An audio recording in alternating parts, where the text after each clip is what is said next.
Hi, beautiful souls. This is Dee Lee here with an amazing full galactic origins reading for not even just the origins, I'm sorry. It's the entire reading, the entire lineage. We're going through from Pluto all the way to more recent lives, represented by the sun.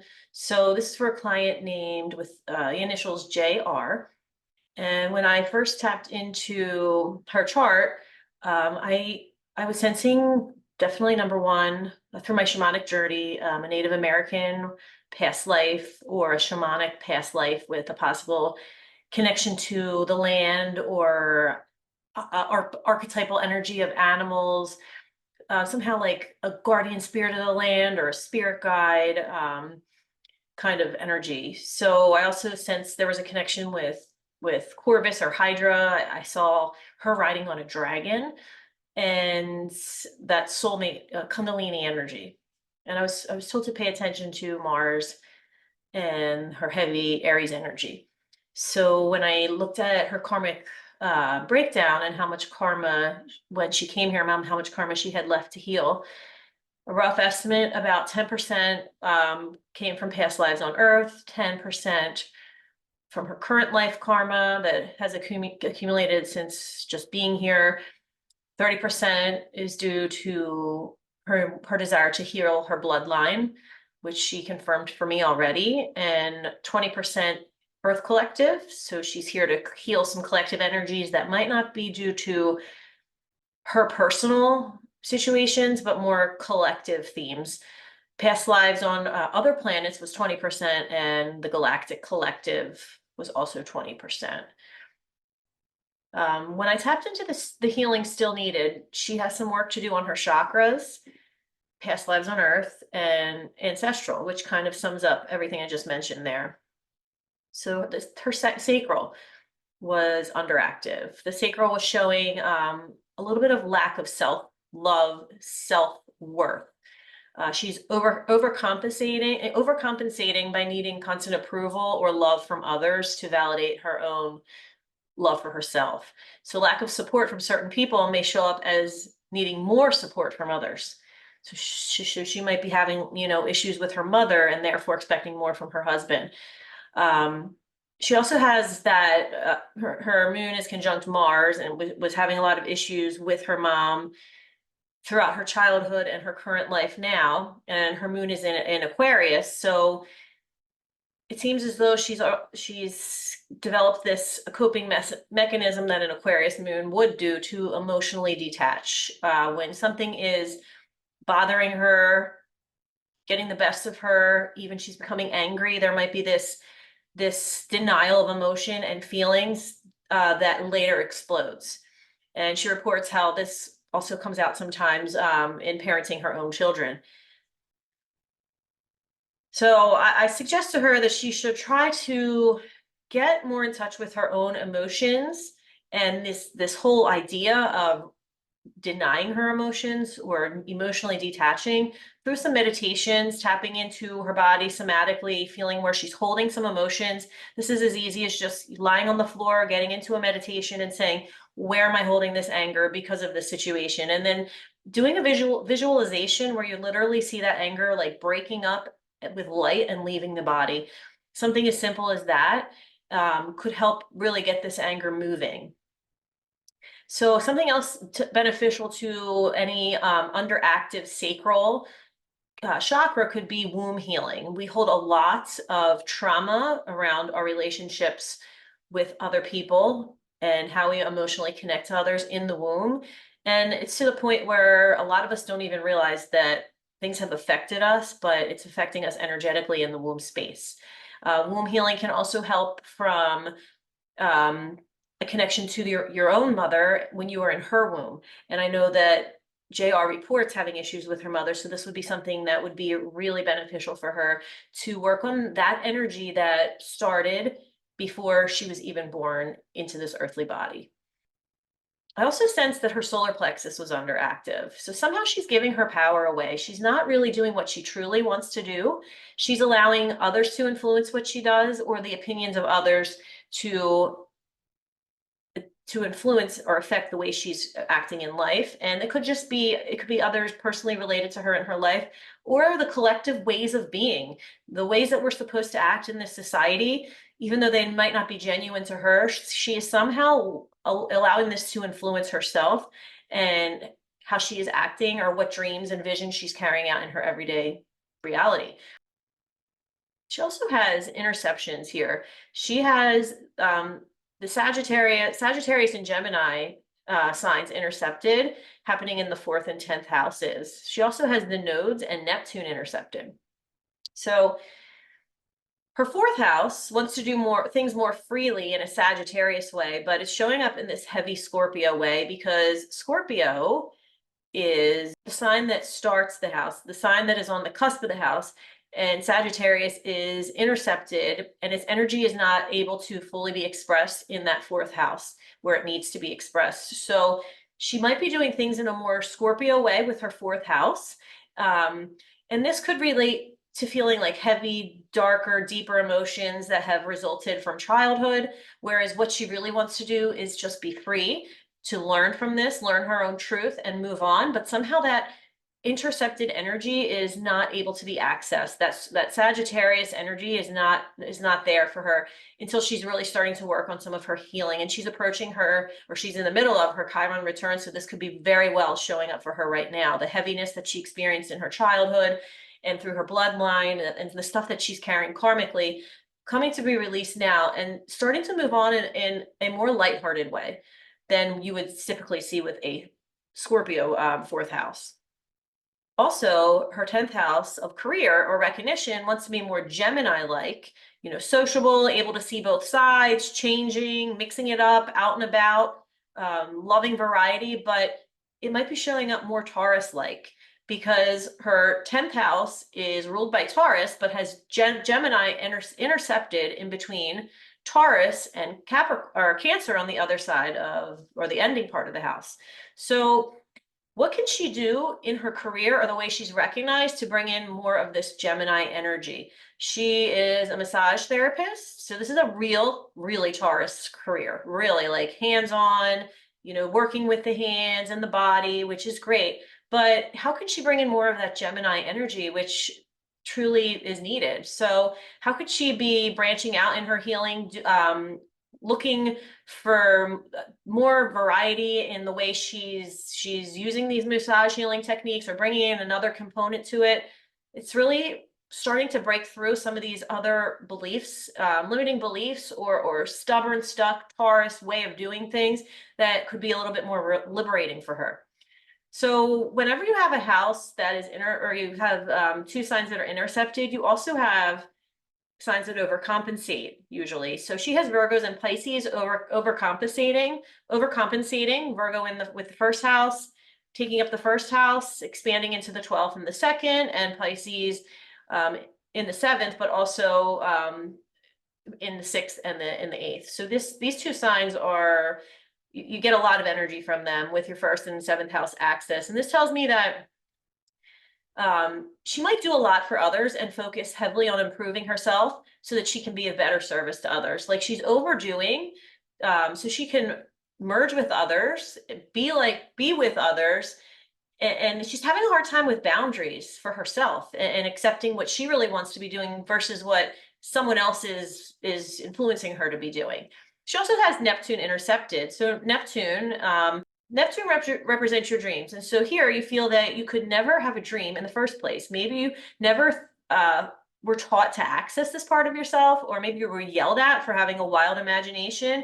You need to allow yourself the ability to believe in love and optimism, and that the universe has a special purpose for you. And this is how you want to really just start to believe that your dreams can come true. The nodes are intercepted, and this is actually can be seen as a gift. So one thing about the nodes being intercepted is your intuition keeps you on track. So it's really important to pay attention to your intuition.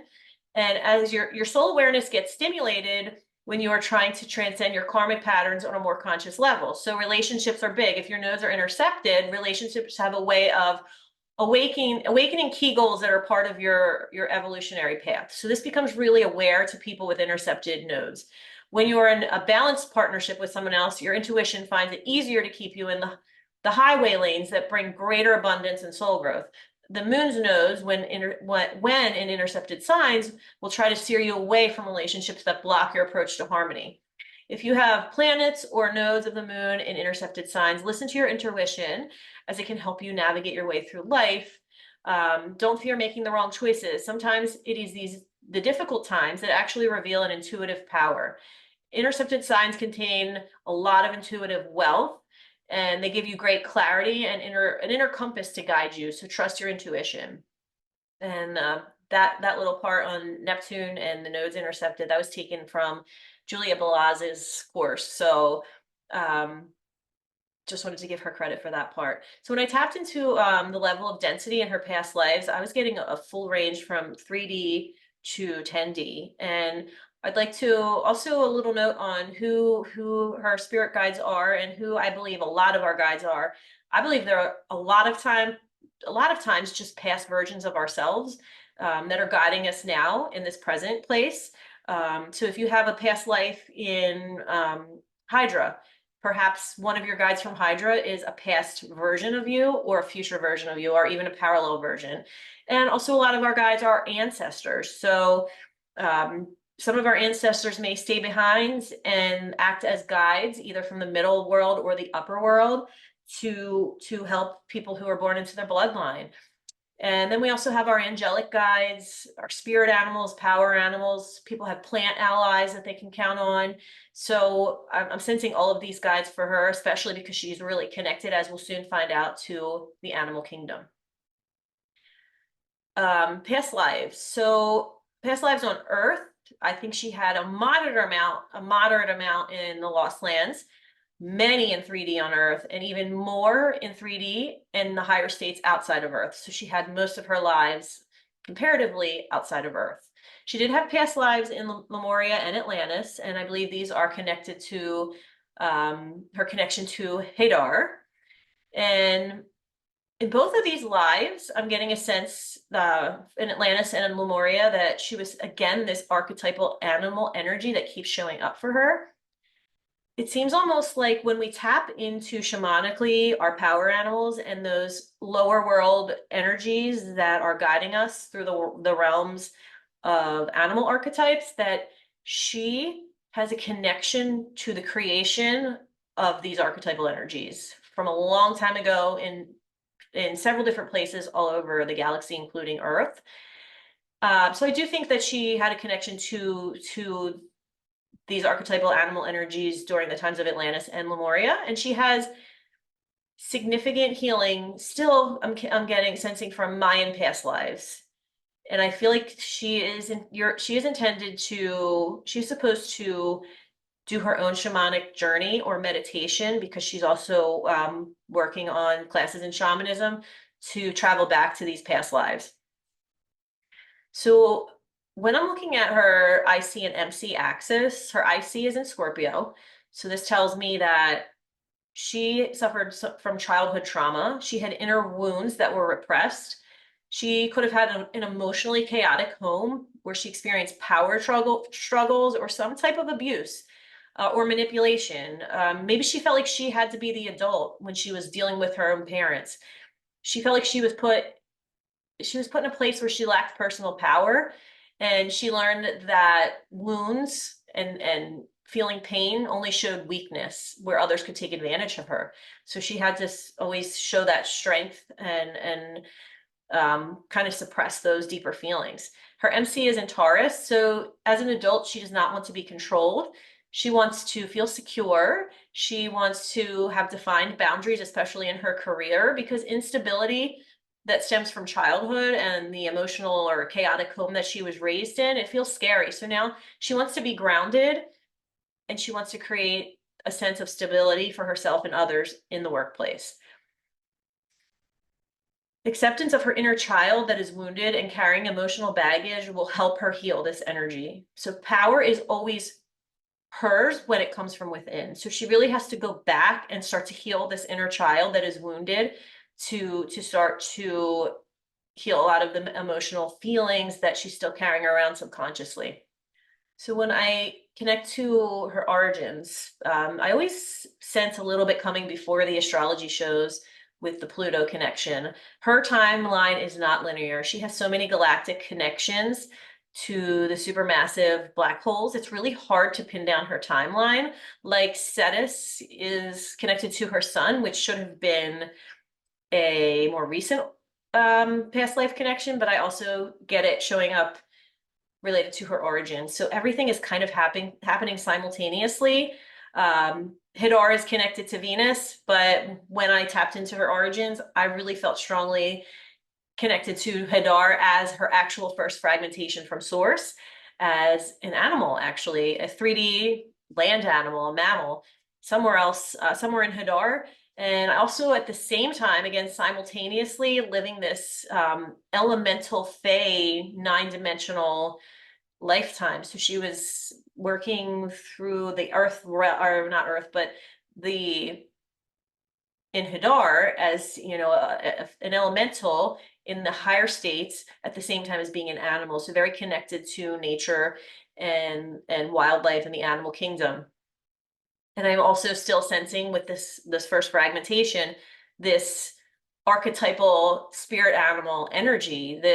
She was a 3D animal, but she's also connected to the bigger archetypal energy that underlines the way that the 3D animals worked on Hadar. Just like here we have, you know, the lion is the archetypal representation of boldness, bravery, confidence, fierce, showing up, just being seen. You know, think the sun sign, or think of Leo and how a Leo is like not afraid to get up and show who he or she is.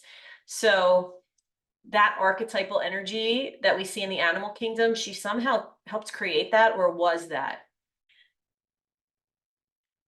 Then we go to Pluto. So Pluto for her is in Libra. So we are Libra in the second house. So we are connecting to this energy with Libra of balance, fairness, justice, art, beauty, relationship, connection, web of life, flow, harmony. The second house could be money, but it's also the material world. We're talking about just physical reality and self-worth and value. It is opposite reticulum in the eighth house, Aries. And I'm getting, again, when she had this past life in reticulum, she was also this same animal energy at the same time as being this like 9-dimensional fey energy, this same archetypal energy feeling coming out again with this simultaneous life as a land animal. And she is there before, during, and after the destruction of the planet by the reticulum being. So if you know the story of reticulum, you had the beings who started to develop their mental bodies at the expense of their spiritual and emotional bodies, and they cut themselves off emotionally. They thought that the way you evolved was through the mental body, and they thought that that was the highest way to ascend spiritually. And they ended up becoming really disconnected with the earth around, or the planet around them, and the wildlife and nature. And they focus so much on scientific advancement, and they no longer could reproduce. They could no longer pass their babies through the womb. They could no longer feel emotionally to take care of their children or nurture their children. And they ended up destroying their planet. It became toxic, and they had to move underground and adapt to living in darkness. And so she was there before that, during that, and after that as this more of, again, the archetypal animal energy. She experienced lifetimes there as an animal, but then she experiences the decay of this planet where she perhaps had to adjust because the animal kingdom was being wiped out or moving underground, part of it, maybe whatever was left of it.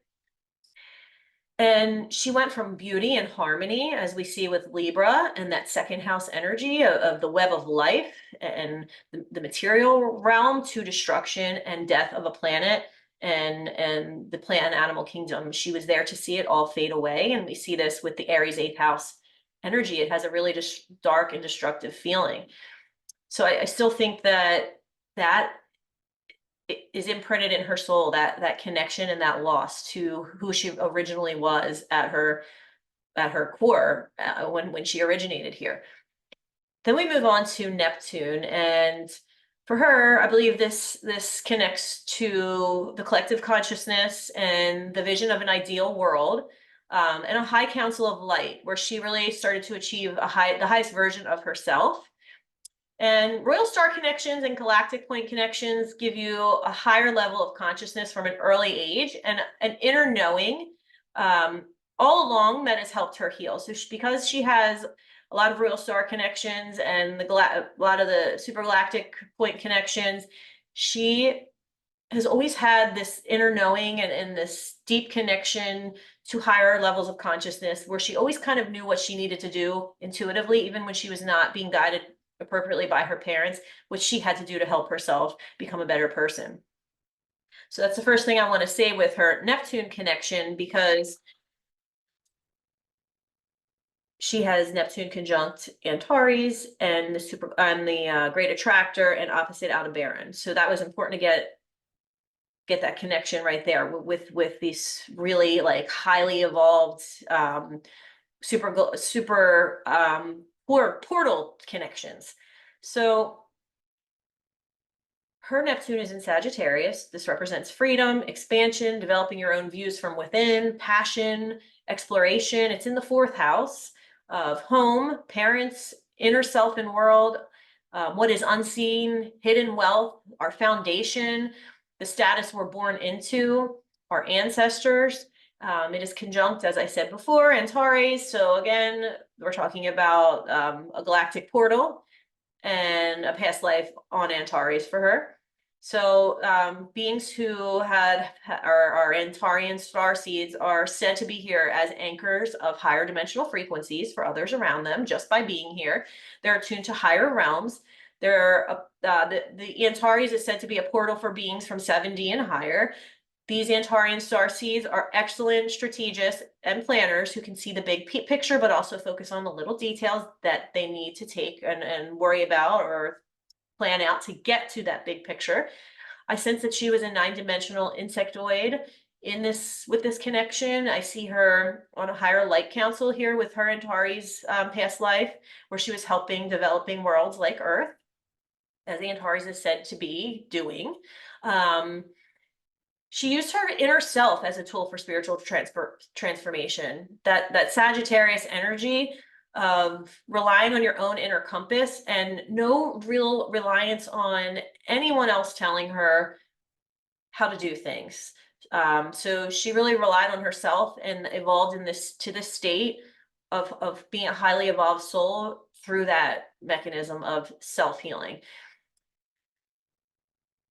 She has Neptune intercepted here, and this tells me that she is here to heal something from this past life that she has lost now in this Earth life. So this connection to Antares and this ability to heal herself somehow is hard for her to access.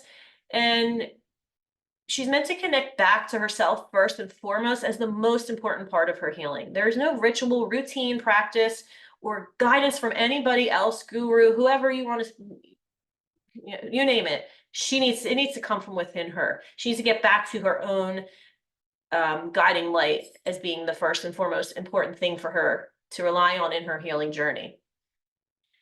So you also have Neptune conjunct the great attractor.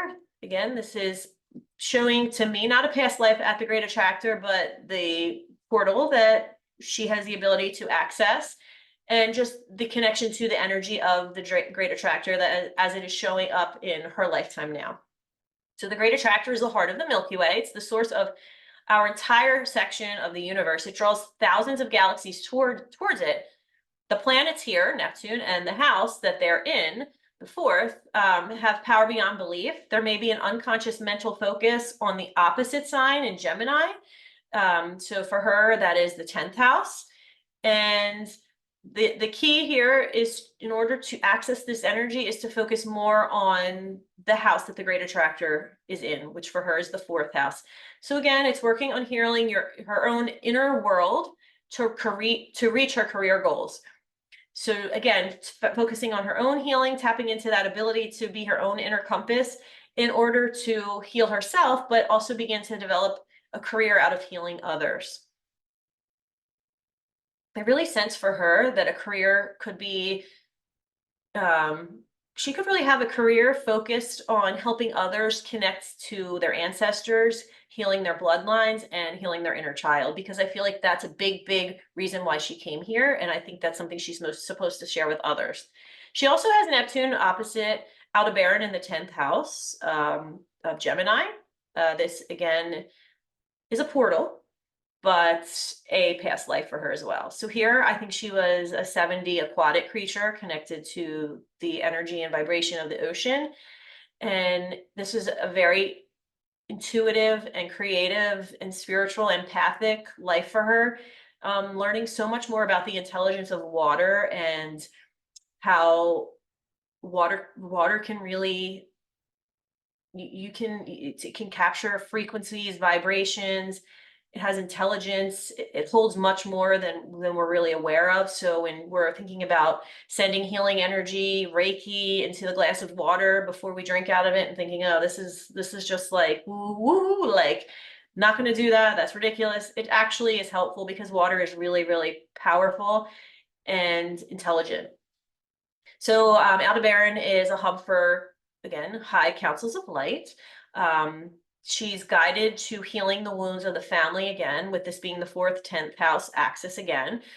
She's here to heal the bloodline, but this fixed star is intercepted. So it feels like ancestral healing for her, again, will be just so integral to the career offering that she's going to eventually be able to make out of healing her own bloodline. And so I think this is just more confirmation of what I've already said on how important it is for her to work on healing her ancestors and her inner child in order to develop her career path.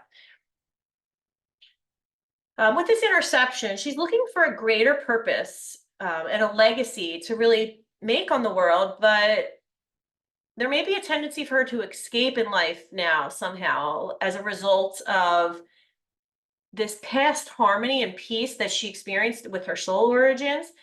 She wants to get back to that feeling of being in harmony and unity with the world around her, that there might be this tendency to a little bit to escape.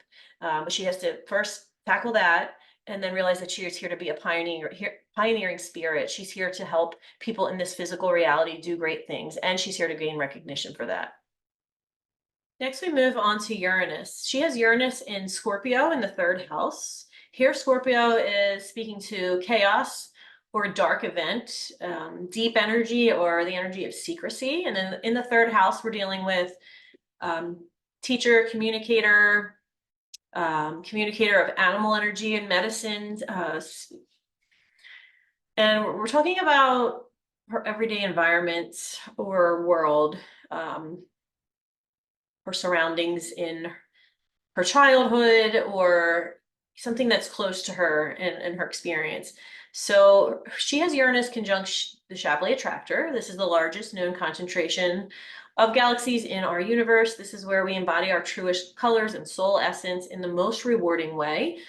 This may be harder to manifest now with the level of consciousness we are at now on Earth, but we're reaching this in the future. So this is where your unconscious habits are influencing everything else.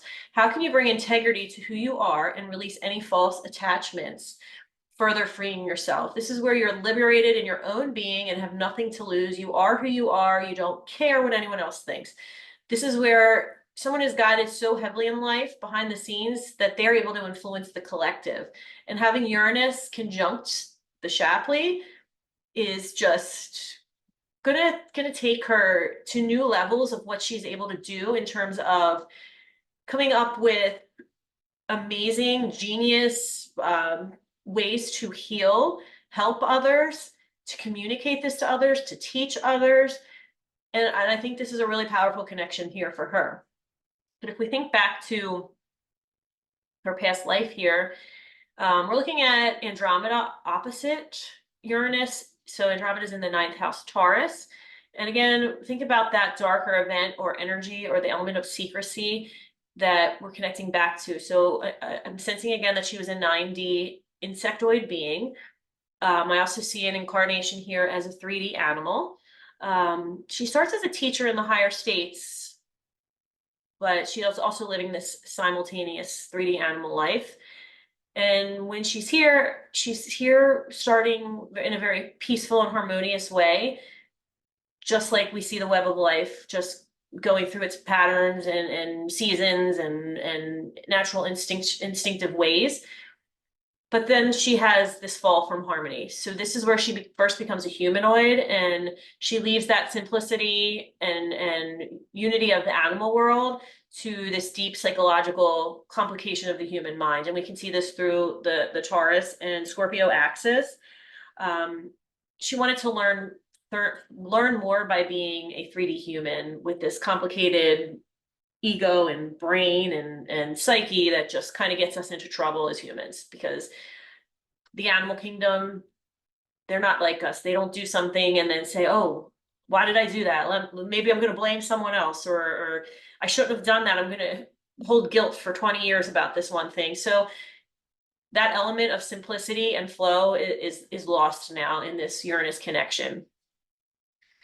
But she wanted this to happen. She needed to learn spiritually through this unfolding of the human psyche, and the complication that it brings. So there was an element of secrecy in this life. She could have been working in a secret society, or she somehow had to hide who she was. And this is the lifetime where she starts to learn about emotions. And it is said that Andromedans are known to be very protective of her emotions. So I'm assuming there's a connection to how she is really protective of her emotions, or as an Aquarius moon in this lifetime. Next, we're moving on to Saturn, and she has Saturn and Cancer in the 11th house. It represent challenges in the way that she's connecting with friend groups, larger groups outside of herself. There's a need to do this, and it is something that Saturn can be something that says no or brings delays. So perhaps friendships were really challenging as a child, but she really felt like she wanted to have deep friendships, especially with Cancer. You want deep emotional connections, but it never just felt like enough. You wanted reciprocal relationships, friendships. You wanted to know that you were helping to take care of others, but they were also doing the same for you.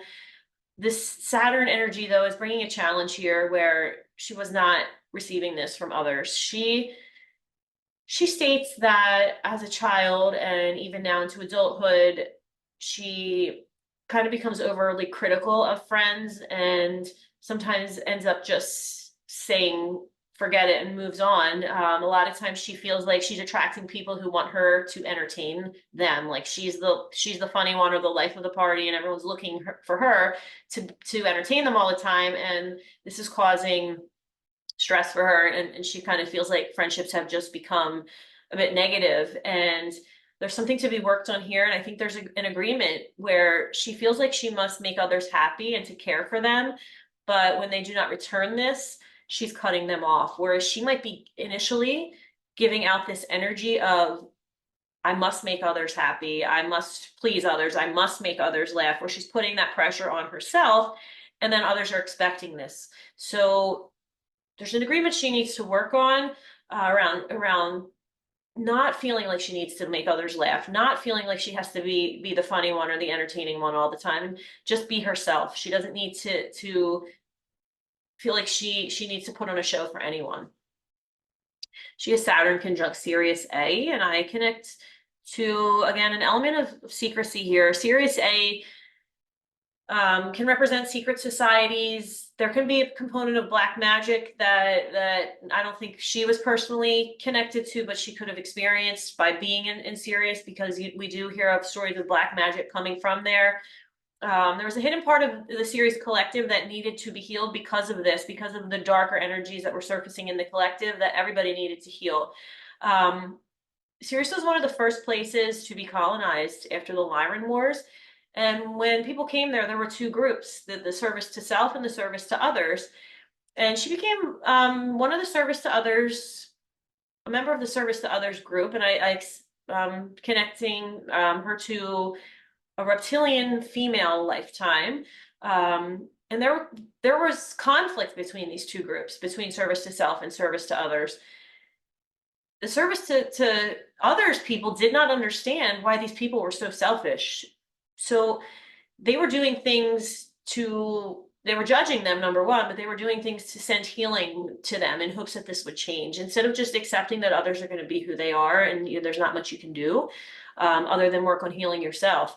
So I do think that there was some karma created around this polarity issue of good versus evil, or serving yourself versus helping serve others. So when these conflicts kind of erupted and became too much to handle in Sirius A, a lot of this conflict was moved to Orion, where it was hoped to be resolved. And the beings who decided to stay back on Sirius became 3D aquatic beings.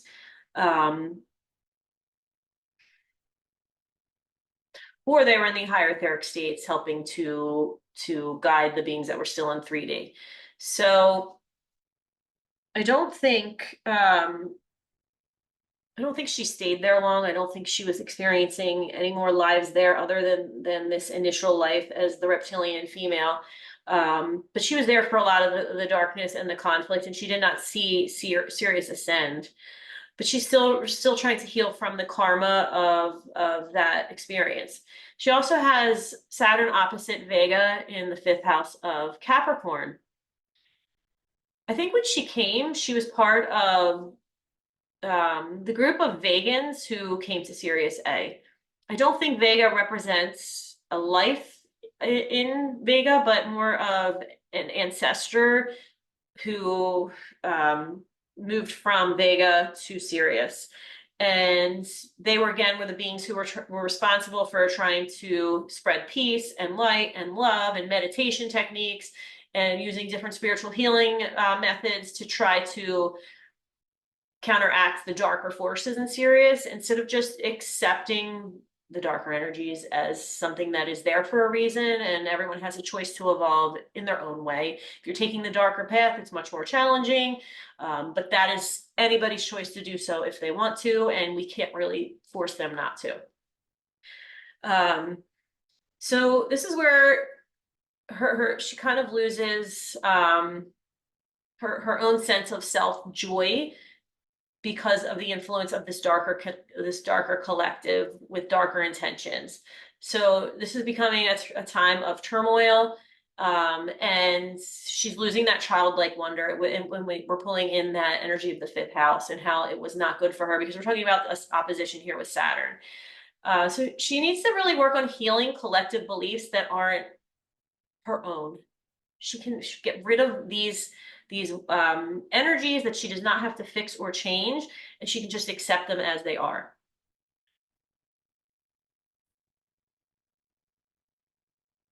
Next, we're going to connect with her Jupiter placement, and she has Jupiter in Aries in the 8th house. Jupiter is where you'll be rewarded and have good luck. This can be where you can thrive and enjoy life fully. This is how a soul expression can be channeled now for expansion and good fortune. So Aries, she can find luck and fortune and enjoy life fully when she is living by her own visions and desires, when she grows and expands through this pioneering energy of just stepping out into the unknown and being the first to do something, to be brave, to be bold, and go where no one else has gone before. And in the 8th house, this involves things related to the 8th house: the occult, magic, sex, working with fears, death. This is how she expands and grows. She even mentioned that she has done some death doula work, so it really feels like a good match for her again with a shamanic path. She has Jupiter opposite the supergalactic center in the 2nd house of Libra. The supergalactic center is on a super cosmic power that moves 33 galaxies around its core. This connection teaches one how to balance life, death, rebirth, and evolution. This point talks to a balance in relationships and being humble and diplomatic. It's good to remember that we all come from the same source and are going through different expressions of that for our own learning, which is everyone's learning. So we also need to learn to look within first, instead of looking to others for validation. So that's how we gain access to the gifts of the house where the supergalactic center is. So this is about mastering her relationship with herself. And this is in the second house.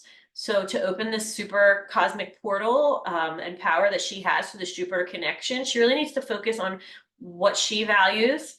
It could be just how with second house energy, it could be how she's gaining success in the material world, how she's making money. But in order to unlock her potential in the eighth house and tapping into this occult magic connection, death dual work, she really has to first connect to what is really important to her. What does she value? That's going to really move her into accessing the eighth house more deeply. Now we're moving on to her Mars placement. She has Mars in Aquarius in the sixth house. So Mars can show where your passion is. You can make a career out of this if you work hard enough.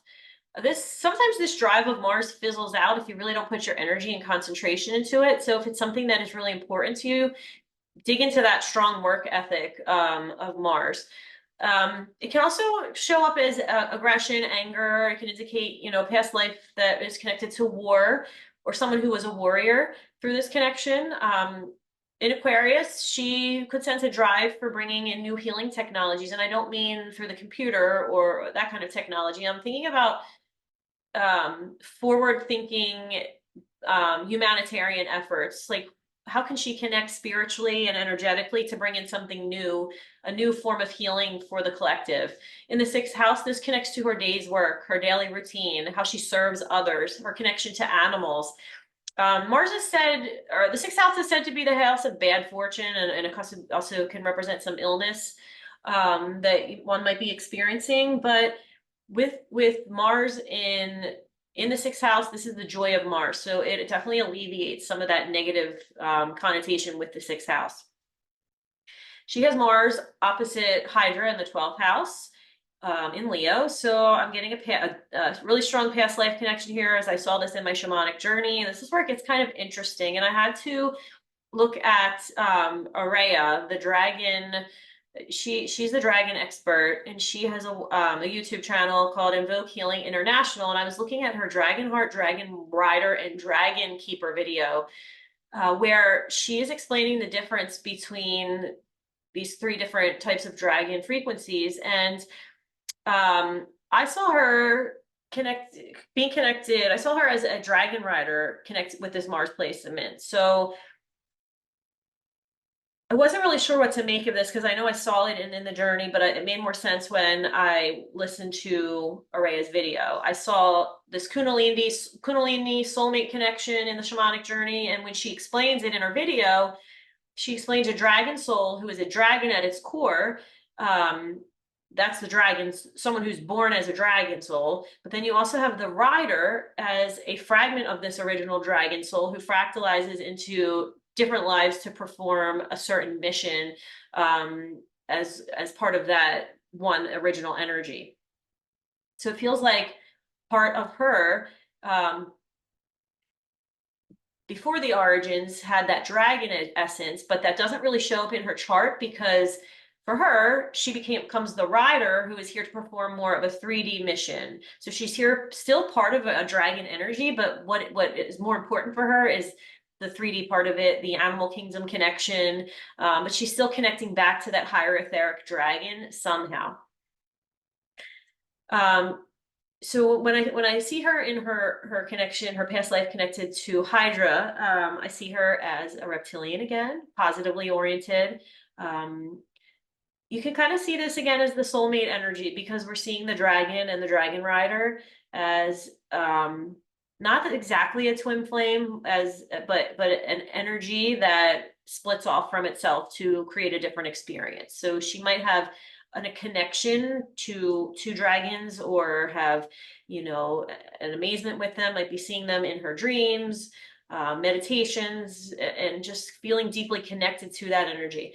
And this makes sense because we're talking about this 12th house and the 6th house. The 12th house is more of a spiritual, unseen, or hidden energy, and the 6th is supposed to represent a very 3D energy that is based on service. So I think she's part of a higher energy that is fractalized or broken off to do more of the service work, the 3D work. But she still has this deeper connected part of herself in the dragon realms, working behind the scenes in the higher etheric states. And dragons and dragon riders, they're making a great pair now during the time of ascension on Earth, when where the ley lines are being activated and humans are starting to anchor their light bodies into their 3D bodies. So I'm getting a lot of clients who are showing this dragon energy, who are now incarnating here and deeply connected to dragons in some way through their 3D life now. Traits of a Hydra star seed, they're very artistic. They have a natural gift for healing using the substances of the earth. So again, we could be talking about plant medicine, animal healing, crystals, and even the hands-on massage therapy that she's already doing.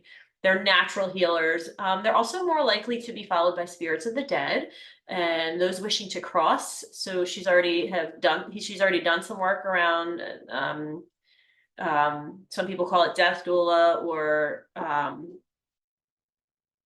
psychopomp in the shamanic world. So she's also here to connect to that Kundalini energy and balancing the divine masculine and feminine within. That's something that she should be working on in this lifetime for her own healing. The dragon energy just can be further proven through her sextile here to Etamin in Draco. So I just love that connection. I love that her essence, there is this kind of hidden component of the dragon, and she might not even be aware of it yet because of the 12th house connection. But if she starts tapping into dragon energy through meditation and past life healing, I think it'll become really important for her. Next, we're moving on to Venus, and she has Venus in Taurus in the 9th house. So connecting again to the natural world, the web of life, back to the basics. And we're talking about a lifetime in Hadar, because she has Venus opposite Hadar. Venus is in the 9th house, Hadar is in the 3rd, and in the 3rd house, Scorpio. So again, we're talking about 9th, 3rd axis and the Taurus Scorpio axis. And I think this just confirms again what I've already talked about in the beginning through other placements. But I see this as showing up again as being connected to the web of life through this animal archetypal frequency that she was part of, and also these animal lives that she had. And then moving into her lifetime is more of the complicated human psyche and balancing the wisdom of both as she moves along now in this incarnation on Earth. So how can she take what she knows from the past in both of these experiences and all of these experiences and tie it together in an integrative whole? So digging into this knowledge of depth of the human psyche, and then also the interconnected peace and harmony of the web of life and the natural flow of the environment. Some of her more recent galactic connections here are going to be shown through first the moon. She has the moon in Aquarius in the 6th house. In Aquarius, she has this inner desire to go against the status quo, to rebel, to be her own person, to be ahead of her time, to do something revolutionary. Again, we talked about how this can be someone who likes to disconnect from their emotions, to remain aloof, to kind of have the desire to like shrink into the background and not take the spotlight. In the 6th house, this is a house of servitude, humanity. Part of her daily routine and what she does every day is supposed to be related to her service for others. She has the moon square Hadar in Beta Centauri. And I think this is connected to karma with her mom. So this is a reminder for her to put herself first. We know that the Hadar connection talks about getting back to the basics and connecting more with the flow of the web of life, but how has her relationship with her mom angered her and pushed her more back into that complication of the human psyche? Um, I think her mom is really here to almost help her hit rock bottom by being a challenging person for her. And she's going to evolve from this. She's hitting rock bottom through this relationship somehow, and she's here to rise from the ashes. And anytime she starts to overcomplicate things and get too much into resentment or more of the Scorpio side of the energy we talked about before, she's kind of going to be off task with her soul mission. So I think part of the focus here is for her to just get back to healing her roots, doing her shamanic work, but connecting more with nature and just avoiding any kind of drama. Next, we move on to another more recent connection through the placement of her sun. Her sun is in Aries in the 8th house. Again, this is connecting her to being a brave, pioneering spirit, bold, passionate. This is supposed to show her creative expression and her outer expression in life, because we're dealing with the sun. And the 8th house is, again, occult, sex, money, death, those taboo topics. So conjunct Tau Ceti in the Cetus constellation is representative of a past life where she was a reptilian again. I'm getting it was the 4th dimension, service to others. She was a truth seeker. She looked deep into her shadow side here. She lived in harmony with nature. She was a freedom seeker. Tau Cetians are known to have worked to work as with other groups as a common defense against some darker forces in the galaxy. So their job was to expose corruption and to be protective, it's a protective force along with other helpful groups like the Palladians out in the galaxy. And she might be here doing the same thing, even if it's in an unconscious way, to expose corrupt institutions or just other people behaving in ways that are a bit darker. And she also has Sirius A in the 11th house of Cancer squaring her sun. So I think that this is Sun square Saturn can represent some mental health issues, but specifically issues with her father, which she's already expressed. She expressed that she has the ability for prophetic dreams, and her father also shared this ability, but because of his super religious upbringing, he was always shutting that ability off and kind of judging her for some of her beliefs. But what I want her to think about is how this affects who she is today and how she sees herself, not just related to this issue, but other ways that her father may have put her down or not connected with her more deeply, and how this is really influencing who she is today and some of the trauma that she's still carrying. Maybe she is still living through some unconscious beliefs around the possible potential that she has through this 8th house magic occult stuff because of the way her father was with her. With that Cancer placement in the 11th, or the Saturn and Cancer in the 11th house, maybe she's worrying about too much about caring for others, that she's not spending enough time thinking about her own needs, or she's focusing on seeing herself through someone else's views or how she thinks someone else views her.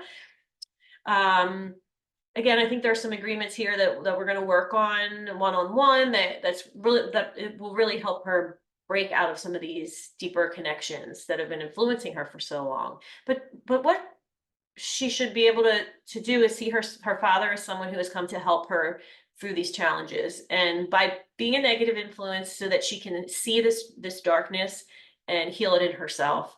So this is the opportunity to see someone who is a challenge in your life as just thanking them for allowing you this opportunity to heal yourself.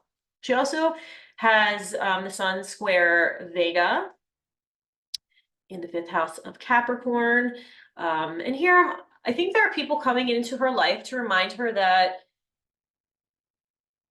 it's okay to hold many truths. Let people be who they are, let them go, let them walk away. If someone's not right for you, it's okay. You don't have to let someone else with different views make you angry. You don't have to judge them. But you also don't have to let them hold you back from doing what you're supposed to be doing.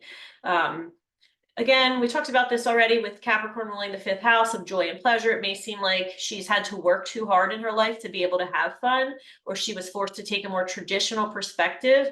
But it's okay to tap more into that Aries energy in the eighth house, which might not be traditional. I mean, it's about digging into the occult and taboo topics, and there's a balance. There's a balance. So how can you do those Aries things in the eighth house, or those eighth house things with that Aries bold, brave energy, but also take some more traditional approaches to doing that, or more Capricorn-like ways of succeeding, which, planning long term and taking it slowly, one step at a time, not rushing into anything. Some more of the grounded approach to doing this, which is, I think, a good balance for some Aries energy, the energy that just might like go full force into something before really thinking it through. So it's about finding that balance. Next, we're going to move on to her more recent connection through the ascendant. She has Regulus conjunct her ascendant and Regulus is in the 29 degrees of Leo in the 12th house. I think this indicates a past life for her in Regulus, where she was a 60 reptilian. This experience helps her now to activate her sun and Aries mission. So there's a component of service, being that it's Virgo, and this extreme sense of self-awareness that's going to help her. Regulus in the 12th brings a hidden component to it, because we're talking about the 12th house and a very spiritual connection here. So she's meant to work with dreams, with the subconscious. We already know that she has the ability for prophetic dreams, and she's meant to connect deeper with this gift, but in a way that she can help others, and not in a way that it's like, oh, I'm seeing someone die in a car accident, now I need to live in fear of this, but perhaps ask to be shown only things that she can help prevent happening to others, or help others heal. There's a way to work with these prophetic dreams where she's not always having these death and doom dreams and she doesn't know what to do with this information. She can ask spirit to cut that back a little bit, tone it down, tell me something. Tell me if something bad is going to happen to someone, only if I have the ability to prevent that or help them, or if it's my business to do, it's our business to do so the message here is not to fear these dreams, but to work with them in a more positive way. And I think she's being communicated through her dreams more so than she might realize. Her past lives, her past selves, and these other planets are communicating with her, and I think she can tap into a lot of these past lives on her own in her dream work. So it's really important to set the intention before bed to connect to, let's say, a past life on Regulus, and see who you were in this life, what your purpose was, what your mission was, what you can do now in this life with who you were there. And have a journal next to your bed, write it down, anything that you get as soon as you wake up from that dream, write it down before you go back to sleep again, and then meditate on it again in the morning, or ask for that dream to be continued the next night, or to gain more insight from it. And especially with this Regulus connection, it might be showing up with how she is here in this life as a fierce, loyal, brave, compassionate, noble, and intuitive person, because that's how a lot of these star seeds are. These are the traits that they have. She also has the ascendant opposite Fomalhaut in 3 degrees of Pisces in the 7th house. I do think this is another past life. Again, a 6D reptilian life. And we're talking about the 1st and the 7th house opposition. So this brings in some challenges in terms of relationships and being able to access her gifts from this experience. So we already talked about the challenges she faces with her Virgo and Pisces, overcompensating for her intercepted signs. And it's telling me that she's doing a lot for others, and she's focusing so much on improving herself so she can be a better service for others. She might be trying to, merge too much in that Pisces energy, feel connected too much with others where she loses her boundaries. So it's really important for her to learn to to create safer, or not safer, but stronger boundaries for herself. Fomalhaut starseeds are mystical, creative. They have enhanced psychic abilities. Past lives on Fomalhaut can also indicate a past life during the time of Jesus, which I think she could tap into again in her dreams. This star helps people remember that all things must die so that they can be reborn. Again, this phoenix rising from the ashes. It can help aid her in returning to a period, it's turning to the light after a period of darkness. Starseeds from Fomalhaut also might have talents in art, music, writing, and are very spiritually inclined or talented.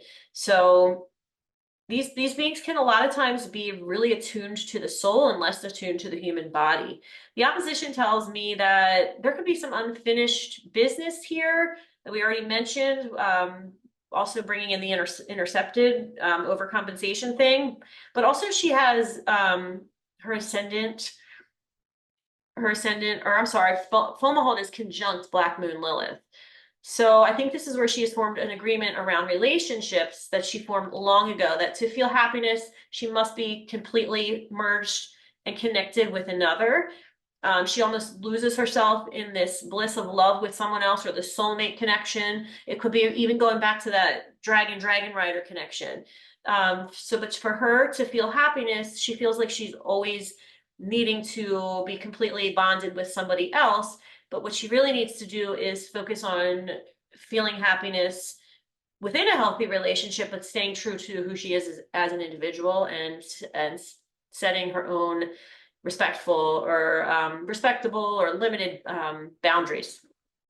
Okay, moving on to the nodes. The South Node here, remember, represents unresolved wounds or tragedies, limitations and failures from the past that are interfering or holding us back, especially in the early years. They're becoming a crutch, some way that we're being without really moving forward. We're just kind of relying on one way of being when we should be moving into another way. So for her, her South Node is in Gemini. So this can represent the nature of someone who is youthful, changing, of the mind, the intellect, learning from all and not really one's inner knowing, like relying on the opinions of others, needing to remain like on their feet and kind of aware of their surroundings for survival reasons. Like they had to be on the move, or like you think of like a hunter and gatherer, always having to move because of the seasons, or following their food source kind of thing. They could be a little bit indecisive. Sometimes someone with the South Node in Gemini might be saying what others want to hear instead of how they truly feel. There can be a sense of impatience, or a tendency to be drawn to gossip. And in the 10th house, her South Node is in the 10th house. So this represents the physical scene of what she was doing related to the nodal story. And she spent too much time on her career and her outer accomplishments. She was in the public eye, perhaps, and felt like she couldn't really focus on herself, but she had too much pressure for her public image or her career and job, and too much recognition or success. Conjunct the South Node is her MC. Again, this just indicates that she spent a little bit too much time focusing on that outward appearance in her career. The planetary ruler of the South Node, which is kind of just an extension of the South Node energy, is Mercury in the 8th house of Aries. So again, with Aries, we're talking about adrenaline, war, warrior, danger, stress, competition, setting out to do something bravely for the first time. But anger, kind of anger that comes out of the blue or rises up, this hidden anger that she doesn't know where it's coming from. It can also deal with, because of the 8th house, we're dealing with loss, tragedy, death, torture, destruction.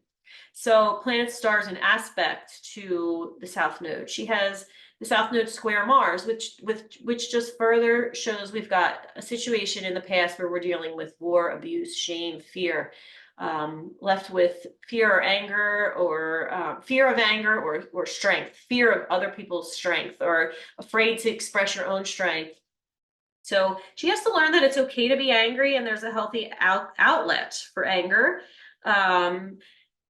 and you know, perhaps this is like taking a martial arts class or hitting the punching bag, doing kickboxing.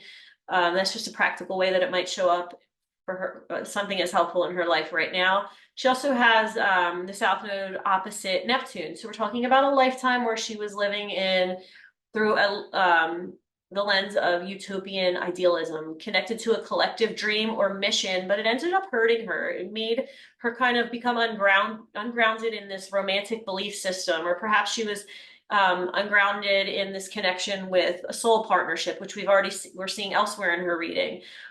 So there is a sense of self-sacrifice here with Neptune. Due to this intense spiritual practice, there could have been drug abuse, because we know that's a form of escape, and that's also what Neptune could represent. It just could be losing your identity in another person or a cause, but you basically have blurred boundaries between yourself and someone else, or the cause that you believe in, the religion that you were a part of. And now we're going to move on to the South Node and the trines and the sextiles. So the trines and sextiles represent supportive people and circumstances that were helpful then, but they're no longer helpful now. They might have been like something that supported you, but it put you down the wrong path. So with Mercury, the soul somehow sacrificed the emotional body for the mental body. This overemphasis of the intellect. It helped you then, but now you're meant to move more back into connecting to your emotional feelings and your spiritual body. So this could just represent someone who was a teacher, or it could be that you looked up to someone who was your teacher, or you were kind of seduced by this person. There could have been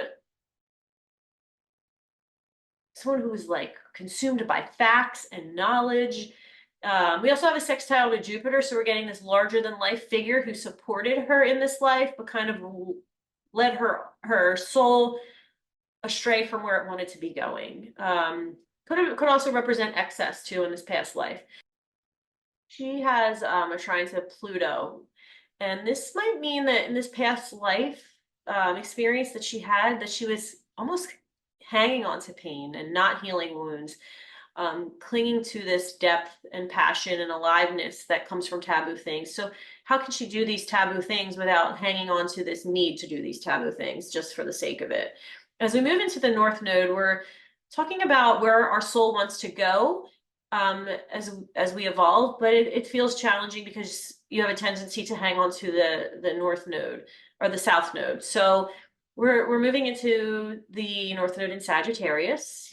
She's supposed to rely on her own truth, be more spontaneous, communicate without censorship, trust her own inner guidance, spend time alone in thought to really hear her own intuitive messages coming through loud and clear. Fourth house, the North Node is in the fourth house. She's meant to heal her roots, her inner child, her ancestors. This might mean she works from her home. And she's supposed to work on herself instead of her public image. So more of her roots and her inner healing instead of how she's coming off to others. She has the North Node, conjunct the North Node, she has Neptune.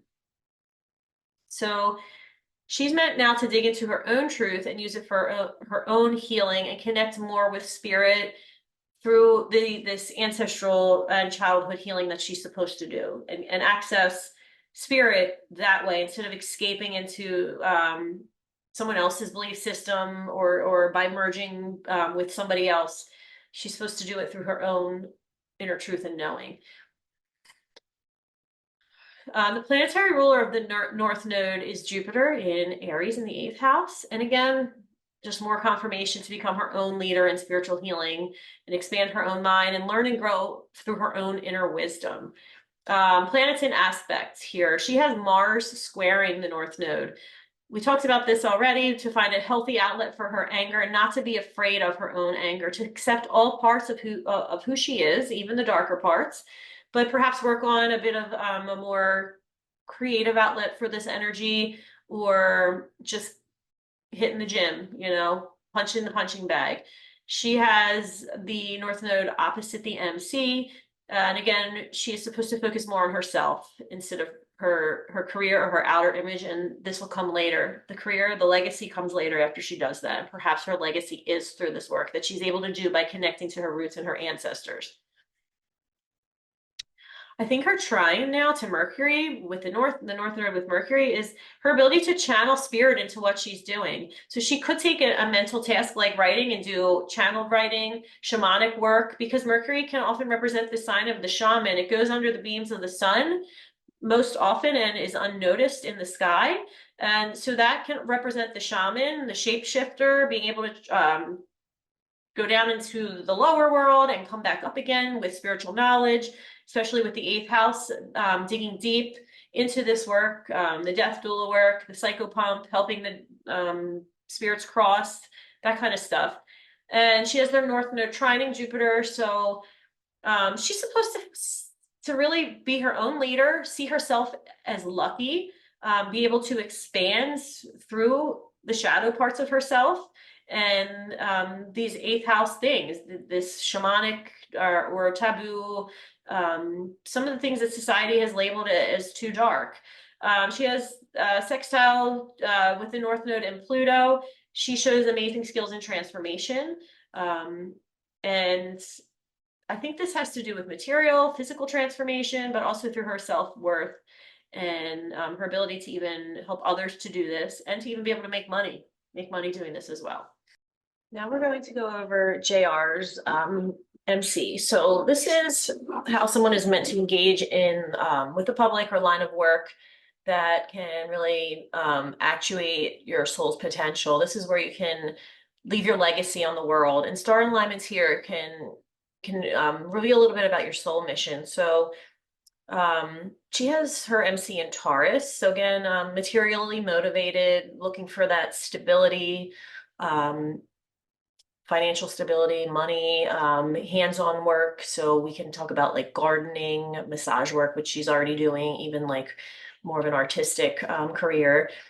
We can get back to the basics too of building something really slowly, taking your time, not rushing into anything. This could be working with plant medicine, working with the earth somehow, connecting to animals, native connections, even to shamanism, as we've already mentioned. Remember, the 10th house is intercepted, has Gemini intercepted. So we want to also somehow bring in the Gemini component, which we've already talked about. So allow the intellect and the mind to be part of this too when we're talking about Gemini. How can you more, entertain the intellect, switch things up, make things, bringing in writing. It's coming to me like, we could do the channeled writing, just sitting down with a pen and paper and letting flow whatever's coming to you through the pen. But also you could be writing a book or a blog, start a website. And allow some room for the views of others to come in and be a little bit more not so stuck, not so Taurus-like when we think of the negative associations of Taurus being too stubborn or stuck in their ways. We also have the MC conjunct Capulus, so these traits are helping you. This is a fearless pursuit of goals. There's a strong intuition, strong-willed person, very analytical, observant, and emotionally. Sometimes the emotional unavailability, which we've talked about already with the Aquarius moon, can actually help you to heal others. If you're becoming a little bit detached from the drama of working with a client, this can sometimes help you not to take on that energy and build those strong boundaries. You have the MC opposite Hadar. So these beings, which are very connected to your origins, we've already learned about, are working with you to help you on your mission, but it sometimes feels hard for you to access because of this opposition. And this energy is more available to you after you've done your healing work, which we know you're already doing. So they're helping you to feel unconditional love, optimism, connection to nature, helping others heal. And there's also a natural talent here for art or music. And if that doesn't make sense to you, it could just be the natural connection to the spirit realm, as we already know you have. These beings also help you to understand how energy is able to manifest here in the 3D world. So how can you make whatever it is you want to be doing become more tangible here in this earth reality? Okay, now we're moving on to the part of fortune, which is in Cancer in the 11th house. And the part of fortune is where someone has the potential to find their joy, wealth, and success in life. Um, so this is a good placement for worldly success. It can reveal natural talents. It's not necessarily like a past life location or indication, but it's just where you find your joy. And in Cancer, you really feel like you want to take care of others, connect to others, nurture others, while you also feeling like you have that return. It's a mutual thing.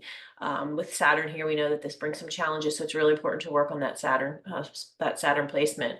In the 11th house, you want to connect to larger groups. You want to find your soul friends. You want to find the people who are like you, who you can trust and who you can take care of each other and have that mutual relationship. And in order to do this, again, heal that Saturn placement. You want to join humanitarian efforts where you can heal humanity, heal others together. And especially as an Aquarius moon, it's really important that there's like a larger humanitarian effort here.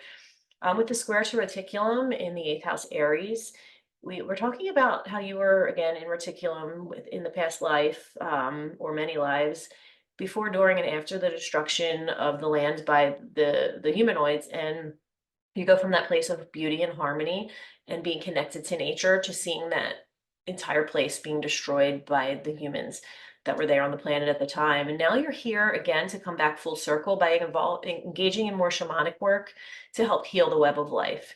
And I don't know if that means through directly working with plants and trees and animals, or if it's just helping humans heal themselves so that we can all be better connected to the earth around us. Now we're going to move on to Chiron, the wounded healer. So Chiron shows where one is wounded so badly and cannot really always escape these wounds, but heals enough in order to help others. And this is the wounded healer. Again, it's like you feel this wound. It might not always be healed in you, but you can help others with it. And Chiron wounds come from Earth and galactic past lives and from childhood. And a lot of times they're coming from these past lives and they're amplified in childhood. It's often where you work really hard to help another, but you can't do the same for yourself. So um, it's really important, actually, and you're going through this right now, your Chiron return. It happens between age 46 and 53. It's an important time to work on this wound. So you're going to really feel this wound right now over the next few years, or maybe you've already been feeling it for a few years. And you have Chiron in Aries, which is hard because it's your sun sign. So there's so much part of you that wants to be Aries, and then there's this part that's so wounded from this Aries energy, or isn't able to feel the Aries energy of self-love and self-confidence. So again, Chiron in Aries can be a lack of self-love and self-confidence. But are you able to help others really feel their own self-worth and self-love? Are you always finding yourself building others up, but you're not able to do that for yourself? In the 9th house, again, we talked about this as being a spiritual fanatic, or one that's going through a spiritual crisis, always feeling the need for this like intense spiritual energy or healing to feel whole or complete. And maybe it doesn't have to be so dramatic. You have Chiron opposite Spica in the 3rd house Libra. And I want you to think more about how you can connect more with nature and animals right here on Earth instead of looking for healing somewhere out there, like coming more back to Earth and healing humanity by healing yourself. Like, how can you help raise the collective and the web of life by working on yourself and then figuring out ways to help others? You also have Chiron opposite Arcturus in the 3rd house Libra. And I feel like really with this placement, it's more about finding magic in your everyday life, in your everyday environment, instead of always like looking for the spiritual, um, highs with these like deep spiritual concepts and philosophies. It's like, how can you just look at nature right outside your window and just fall in love with this place over and over again? And remember that divinity within yourself and everything here connected on Earth. So again, you're going through your Chiron return around this time. It can also feel like this is like a midlife crisis transit. It can bring a lot of confusion, a lot of pain as you're working on healing these Chiron wounds.